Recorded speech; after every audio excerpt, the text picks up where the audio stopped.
Let us see some points about this range. You know that range is equal to u square sine 2 theta by g. This is what we have derived in the previous video. Okay.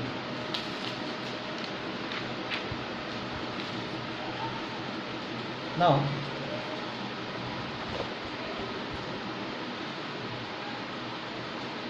when will this value will be maximum? See, basically sine of the ratio of sine varies between -1 to +1. Okay, if you take the positive values, it is between 0 to 1. So maximum value of sine 2 theta will be 1 only.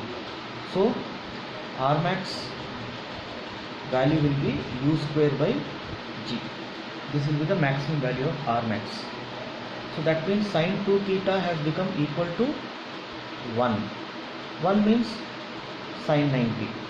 So 2 theta is equal to 90. Theta is equal to 45 degrees is the angle at which if you flung an object, you can expect the maximum range. Here, let us say this is one observation. Another observation, if I write this equation, R is equal to u square sine 2 theta, can we write it as 180 minus 2 theta divided by 2g divided by g. Even then also this value is not changing, right? Even then also the value is sine 2 theta by g. So if you find for theta angle and if you find for 90 minus theta angle, you get the same range, because this equation R is equal to u square sine of 2 multiplied by 90 minus theta by g. This is nothing but 180 minus 2 theta, and you get the same expression. So that means R 30 degree is equal to R 90 minus 30 is equal to R 60.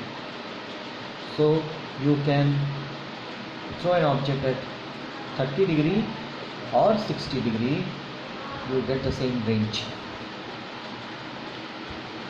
Just remember these results.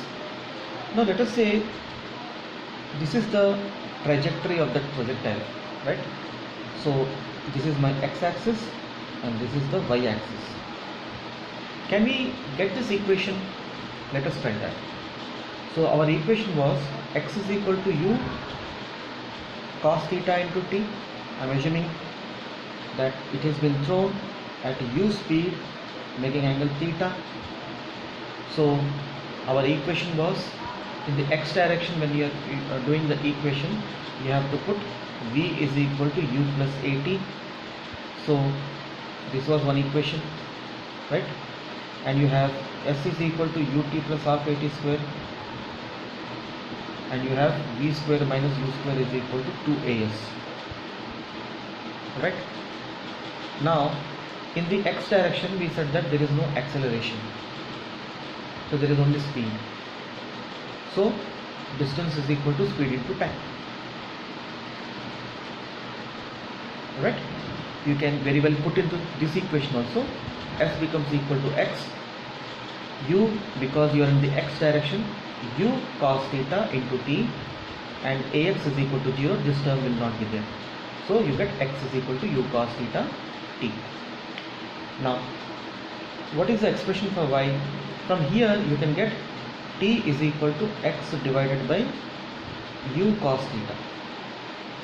Now let us write the equation in the y direction. So at a particular x you will have particular y, at a particular x you will have a particular y. So the amount of time taken to get to this coordinate will be same in both directions. Alright, a particle from 0, 0 reaches 2, 3. That means it moves 2 dimensions in the x direction, 3 meters in the y direction, but time taken will be same only, no? So it will be y is equal to, we need to write this equation now. So y component will be u sine theta into t. A becomes minus g, so it is half minus g t square. So let us put this 1 into 2. So y is equal to u sine theta into t is equal to x divided by u cos theta minus half g. T square will be x square u square cos square theta. So here u cancels, it becomes x is equal to x tan, y is equal to x tan theta minus gx square by 2u square cos square theta. This is the expression for y.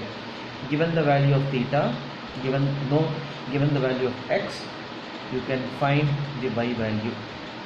That means y is a function of x. And which type of function is this? This is a parabolic function. So that is why you are seeing a parabolic path. So incidentally, if you differentiate this equation, you are going to get dy by dx. Alright. So at a particular t, you are going to get the slope also. Make a note of these two observations.